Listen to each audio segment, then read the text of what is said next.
PDAM Tirta Mangutama Kabupaten Badung mastika yang indik kewenangan toya rekalaning nyepi.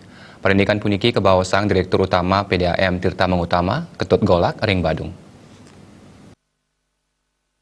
Ketut Golak mausang PDAM Tirta Mangutama Kabupaten Badung mastika yang kewenangan toya ring Kabupaten Badung rikalaning pemargin raina nyepi tanggal 7 Maret sani jagirao. Anggannya menjantan jaga starte memperdekan di serang angge sampai ketan, mana nenten kantos ngaunang ayah-ayahan sana kijan macang kerama Badung. Parindikan puniki kelasan yang melarapan antuk nyiaga yang kewenangan tim unit reaksi cepat sani kanton mekarya rikalaning raina nyepi. Suang-suang baga jaki kesiaga yang dasa dari petugas. Yang terbaik karena kita tidak ingin juga kekecewaan dari masyarakat terkait dengan hal ini. Kita tetap antisipasi bagaimana kita mampu memberikan pelayanan yang lebih kepada masyarakat terkait dengan hari raya. Kita tetap melakukan artinya koordinasi dengan pihak terkait dengan pelayanan PDAM. Kita tetap melayani masyarakat.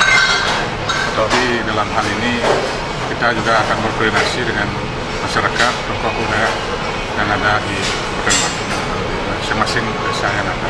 Tim unit reaksi cepat itu sudah kita bentuk dan akan tetap kita berlakukan itu dalam rangka kita bagaimana menyongsong hari raya.